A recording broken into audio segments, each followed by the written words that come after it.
सर्वप्रथम जाउँ धर्मनिरपेक्षताको सुरुवाततर्फ। नेपाल सधैँ हिन्दू राष्ट्र थियो, राजा थियो, धर्मको संरक्षक थियो।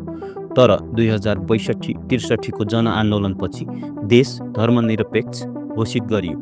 यो निर्णय सांसदले गर्यो, जनताले होइन।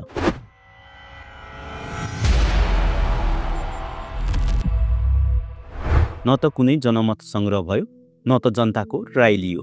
धेरैले भन्छन् यो विदेशी दबावमा लिएको निर्णय थियो।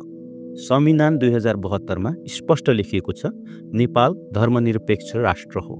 तर आज यो धर्मनिरपेक्षता विवादको विषय बनेको छ। अब जाउँ हिन्दू राष्ट्र माग उठाउनेहरूतर्फ। राष्ट्रिय प्रजातन्त्र पार्टी, यो पार्टीको मुख्य एजेन्डा नै हिन्दू राष्ट्र हो। हिन्दू राष्ट्र राज संस्था सहित उनीहरूको नारा हो। रासोपाले फेरि यो मुद्दालाई जनताबीच लैजाँदैछ। केही काङ्ग्रेस एमालेका नेताहरू पनि चुपचाप साथ दिइरहेका छन्। सडकमा युवाहरूले रामनवमीमा विशाल रथ यात्रा निकाले। जय श्रीरामको नाराले काठमाडौँका सडकहरू गुन्जिए।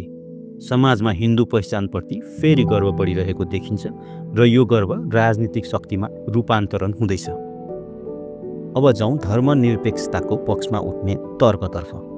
तर सबै नेपाली हिन्दू होइनन्। देशमा मुस्लिम, किरात, इसाई, बौद्ध धर्मावलम्बीहरू पनि छन्। धर्मनिरपेक्षताको उद्देश्य नै सबै धर्मलाई बराबरी स्थान दिने हो।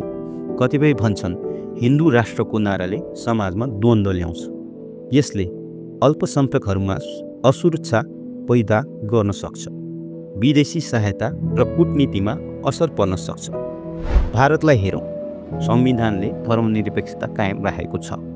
त्यसैले हिन्दू राष्ट्रको माग जनभावनामा आधारित भए पनि यो संवेदनशील विषय हो। तपाईँ हामी जस्ता आम नेपाली के भन्छौँ त? कतिपय सर्वेहरूमा हिन्दू राष्ट्रको पक्षमा समर्थन देखिएको छ। सामाजिक सञ्जालमा ट्रेन्ड हेर्नुहोस्, #हिन्दू राष्ट्र, #रिस्टोर मोनार्की।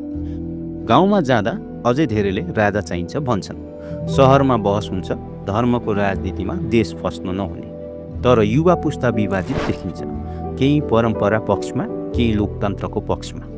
केही जानकारहरू त भन्छन् अबको निर्वाचनमा यो मुद्दाले निर्णायक भूमिका खेल्न सक्छ। के संविधान फेरि संशोधन हुने हो त?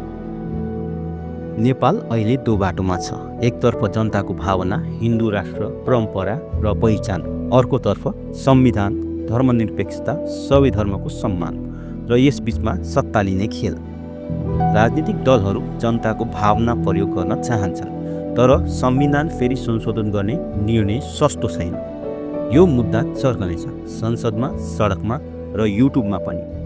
अबको निर्वाचन हिन्दू राष्ट्र भर्सेस धर्मनिरपेक्षता बन्न सक्छ। समयले बताउनेछ नेपालको मार्ग कुनतिर मोडिन्छ। अब तपाईँको पालो। तपाईँ के सोच्नुहुन्छ? नेपाल हिन्दू राष्ट्र हुनुपर्छ वा धर्मनिरपेक्ष राष्ट्र नै ठिक छ?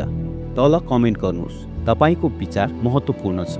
भिडियो मन परे लाइक, शेयर र च्यानल सब्स्क्राइब गर्न नबिर्सनुहोस्। अर्को रोचक र तातो विषयमा फेरि भेटौँला।